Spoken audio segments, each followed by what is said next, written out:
todos, obrigado por estarem assistindo ao vídeo. E a aula de hoje é sobre o abdômen, é sobre a barriga, é sobre a máquina de alimentos, né? É uma região que tem esse nome, o abdômen, justamente pelo reto abdominal, é o músculo principal que faz a flexão do tronco sobre a bacia. Eu vou falar dos aspectos, das características da região e depois a relação com a coordenação motora, com o posicionamento, como isso implica na desarmonia e na quebra da homeostase. Muito bem.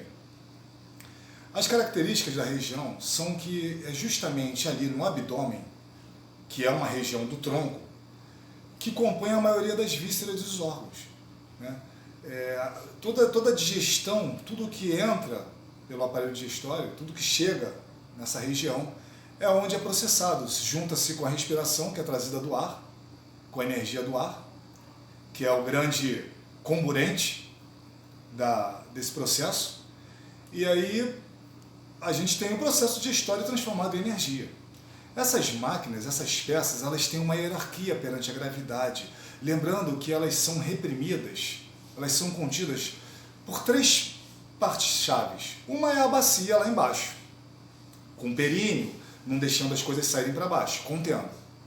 A outra contenção é a coluna dorsal, a coluna vertebral por trás, né, principalmente da região dorsal até a região sacral, contendo toda essa parte visceral orgânica, um pouco da grade costal e o core, que é justamente o nosso corcelete. É o conjunto de músculos que são o reto abdômen, o transverso, o oblíquo interno, o externo. São entre 28 e 30 músculos que fazem o corcelete da cintura, da região do abdômen, dando direção para que esse corpo tenha mobilidade. Então, a peça de coordenação motora da máquina de alimentos, do abdômen, é o core. São os músculos que envolvem. Então, só por conta desses músculos que essas vísceras não desabam em diástase. Veja bem, a região do abdômen, a barriga, é a parte do corpo que mais sofre variação por mobilidade de alimentos. Ela mais sofre inchaço de líquidos, alimentos e esvaziamento. Existe uma motilidade interna que não percebemos. E esses órgãos, eles precisam de algumas hierarquias de posicionamento para funcionar harmonicamente.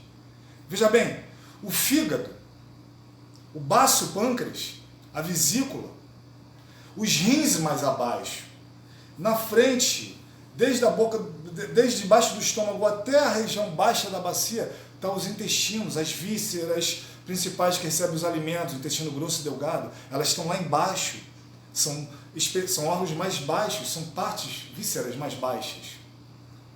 Então, se a gente tem uma região densa em cima, que é o bloco do tórax, órgãos mais densos, moles como gelatina, que é o fígado, o baço, o pâncreas, mais atrás tem os rins e embaixo tem os órgãos que são as vísceras que fazem motilidade dos alimentos, elas sofrem aumento e diminuição de tamanho. Tem um sistema de esvaziamento, de desabamento. Então existe uma pressão forte de cima para baixo. E para que isso não caia em desabamento, precisamos de um core, de uma bacia com os músculos tônicos mantendo essa região firme. O que acontece é que nesse momento agora cerebral, nesse momento de pouca mobilidade, pouca atividade, talvez estejamos aumentando o peso, comendo demais, sem necessidade. A energia está no externo, e a abundância está no externo, e a gente está colocando para o interno, em troca de prazer ou para suprir a ansiedade, mais calorias. E as vísceras, elas vão sofrer elas sofrem de alteração de tamanho, basicamente, por quatro situações. Primeiro, a presença, o aumento e a saída de hormônios de fluidos, de líquidos que são especializados em estarem fazendo troca para o meio, com sangue. A segunda, por questões inflamatórias da própria peça, do próprio órgão, por uma doença autoimune ou por uma alergia a algum tipo de alimento, causando uma hiperplasia do órgão, ele cresce por inteiro. Tem as neoplasias, que são os cânceres benignos e malignos benignos, que eles também criam tumorações de densidade diferente, de tamanho diferente, alterando o tamanho da peça, a aderência, empurrando, comprimindo outras. Isso tudo faz com que a harmonia digestiva e hormonal não seja organizada, não seja homeostática. O que acontece às vezes é que tem profissionais como os osteopatas, por exemplo, eles fazem manipulações nas vísceras, percebendo inchaços, percebendo posições, aderências, manipulando vísceras para fazer cura de dores, harmonia corporal. Toda a medicina chinesa oriental, ela é baseada principalmente nos órgãos e nas vísceras. Todos os 12 meridianos trabalhados na medicina chinesa estão relacionados aos órgãos e vísceras. Meridiano do pulmão, do coração, do revestimento do coração, do fígado, da bexiga, do rim, do baço, do pâncreas, da vesícula, enfim. São os órgãos. Não tem meridiano do nariz, meridiano da orelha, meridiano do olho, meridiano do cabelo, meridiano do dedo do pé. Não existe. Os meridianos são órgãos e vísceras. Os canais pares de energia que circulam pelo corpo, segundo a medicina oriental, recai sobre a energia desses órgãos, dessas vísceras.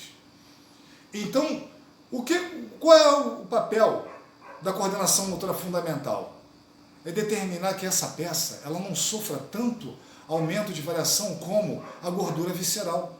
O aumento da gordura visceral, o aumento de energia armazenada, de acúmulo de energia armazenada, causa uma diástase nessa região, promovendo uma dificuldade respiratória, promovendo uma imobilidade do tronco sobre a bacia, promovendo uma bacia entornada à frente, dando uma impulsividade lombar, gerando problemas lombares, fazendo com que a gravidade traga mais para baixo o fundo da bacia, o períneo, havendo uma dilatação do períneo, comprometendo não só os membros inferiores pelo peso, mas também pela espasticidade, pelo excesso de tônus muscular para mover o corpo. Porque a gravidade ela é democrática, ela pega todo mundo por igual. Ela vai cada vez, quanto mais você estiver mais pesado, mais você vai estar sujeito ao efeito da gravidade. E acabou. Então, o que a gente precisa perceber é que o core, os músculos que revestem a cintura, eles são especializados em fazerem movimento de enrolamento e torção, igual o sentido da coluna vertebral, igual o sentido do tórax. O posicionamento de enrolamento e torção, ele se determina pelos músculos oblíquo interno e externo, o quadrado lombar, toda essa cadeia de movimentos que fazem um sincronismo do sistema cruzado. Percebam que para que a gente caminhe corretamente, corra corretamente e se desloque no espaço, mudando de direção, precisamos do sistema cruzado, que é a mobilidade. Quando estamos caminhando, muitos de nós caminham sem movimentar os braços, como se fossem blocos rígidos, correndo como o corpo rígido, não fazendo o sistema cruzado. O sistema cruzado, a torção do tronco, ela é terapêutica, ela promove uma melhora do posicionamento visceral, uma massagem, é como se fosse uma própria massagem, fazer um movimento, fazer a mobilidade visceral, para que esses órgãos tenham mais harmonia. Então, pessoal, é muito importante que a gente perceba que os órgãos, a máquina de alimentos, ela é responsável pela manutenção da nossa saúde básica, porque é justamente essas duas máquinas que estão no tronco, que é o tórax, a máquina de respirar, o abdômen, a máquina de alimentos, que formam o Qi, que formam a energia, que formam todo o sangue, que formam toda a parte nutricional.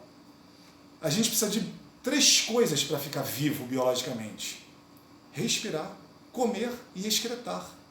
Pronto, acabou, você está vivo. Então, é importante que a gente tenha um olhar para essa parte visceral. Evitar de fazer inflamação visceral com excesso de alimentos. Evitar fazer uma inflamação visceral com alimentos agressivos.